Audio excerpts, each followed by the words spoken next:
मेरे प्रिय मतदाता बंधुओं, हम आपसे आपका वोट मांगने नहीं आए हैं। जो आपके आंखों पे अंधकार का पट्टी बंधा हुआ है, मैं इस पट्टी को खोलना चाहता हूं कि आप अपना वोट किसी को दें, ईमानदार प्रत्याशी को दें, जो आपके दुख में आपके साथ रहे, आपके सुख में आपके साथ रहे।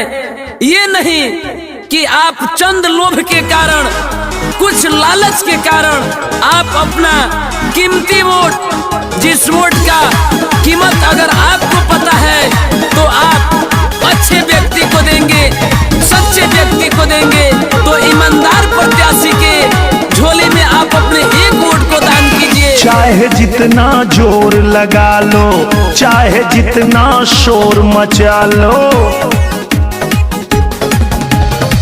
चाहे जितना जोर लगा लो, चाहे जितना शोर मचा लो, जीतेगी बीजेपी ही। आएंगे फिर योगी ही, आएंगे फिर योगी ही, आएंगे फिर योगी ही, आएंगे फिर योगी ही। फिर से आई हैं योगी जी, फिर से आई हैं योगी जी, फिर से आई है योगी जी, फिर से आई है योगी जी। तो प्रत्याशी आज आपके परिवार को एक बोतल दारू दे रहा है, एक साड़ी दे रहा है, पैसा दे रहा है। जो प्रत्याशी आपके परिवार को दारू पिला रहा है, क्या वो आपका विकास कर रहा है कि आपके परिवार का सर्वनाश कर रहा है? तो आप क्या चाहते हैं? आप अपने परिवार, अपने समाज का सर्वनाश चाहते हैं या विकास चाहते हैं?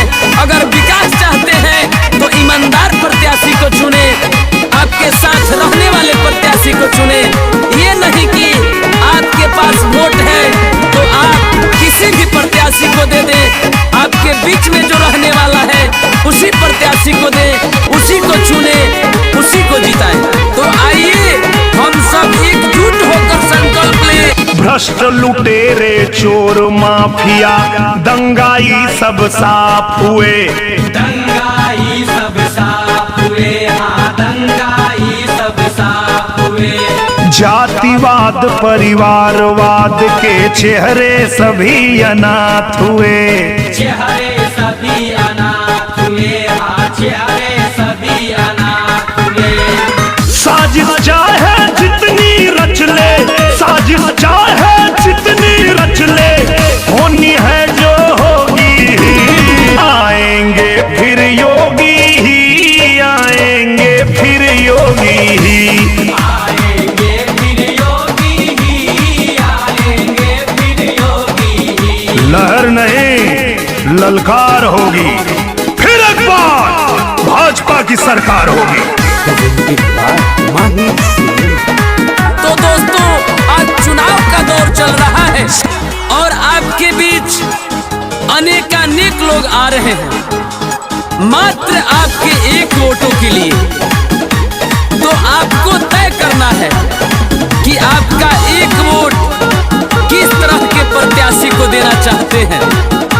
ये आपका वोट जो है ना नमक है कि इसे आप भोजन में डाल करके खा सकते हैं, और नहीं ये अचार है जिसे आप रख करके खा सकते हैं। ये वोट आपको किसी न किसी एक व्यक्ति को देना ही देना है, किसी न किसी प्रत्याशी को आपको देना है। क्या आपको पता है ये आपका एक ही वोट आपके बच्चों के भविष्य को लिखेगा? तो क्या आप भी अपना एक वोट का क्या कीमत लगा रहे हैं? आपके बीच तरह तरह के लोग आ रहे हैं, आपको तरह तरह का प्रलोभन दे रहे हैं, आपको अनेकानेक लालच दे रहे हैं आपके एक वोटों के लिए। लालच के चक्कर में पड़ करके, लोभ के चक्कर में पड़ के आप अपने एक वोट को कहां देना चाहते हैं? आप अपने के भविष्य को कहां लेकर जाना चाहते हैं? ईमानदार प्रत्याशी के हाथ में देना चाहते हैं? क्या आप एक वैसे प्रत्याशी के हाथ में देना चाहते हैं जो आज चुनाव आया है तो आपके लेकिन क्या जो प्रत्याशी आज चुनाव के समय में आपको अपना भाई बना रहा है, अपना बेटा बना रहा है, अपने थाली में खिला रहा है और आपके थाली में खा रहा है, आपके कदम से कदम मिला करके चल रहा है, लेकिन क्या वो प्रत्याशी आपके साथ साथ 5 वर्षों तक चलेगा, आपके जीवन का निर्वाह में आपका साथ देगा, आपके दुख में साथ देगा?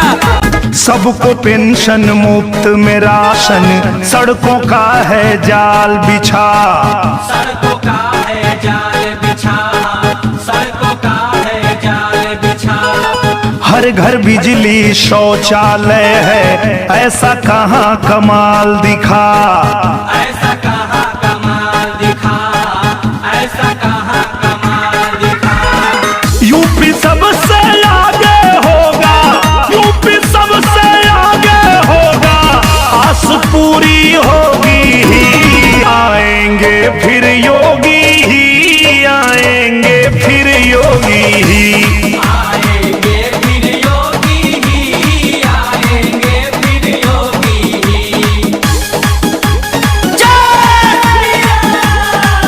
जय जय श्री राम।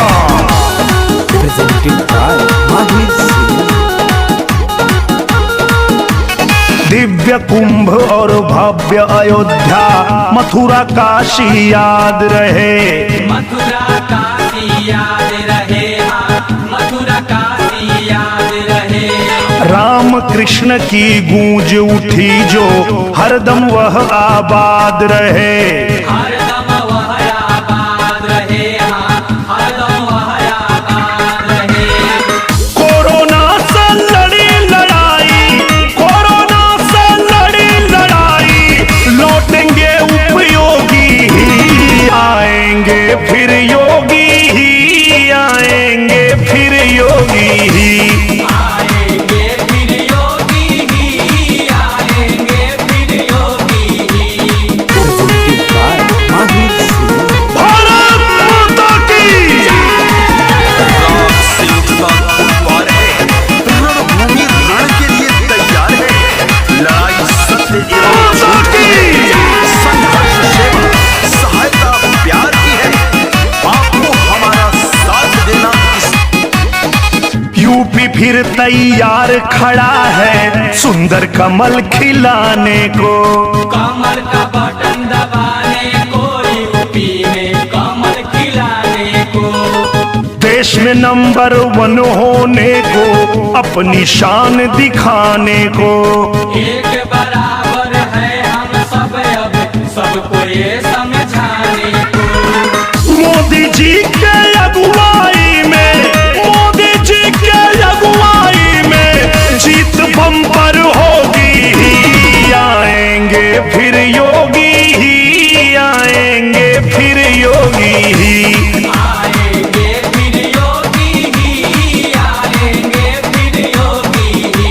फिर से आई हैं योगी जी, फिर से आई हैं योगी जी। फिर से आई है योगी जी, फिर से आई है योगी जी। अच्छा सुनो, सब्सक्राइब करते वक्त ना घंटी बजा देना, ताकि जब मैं ऑनलाइन आऊँ तो तुम्हारे फोन की भी घंटी बजे। presented by Mahir Cinema।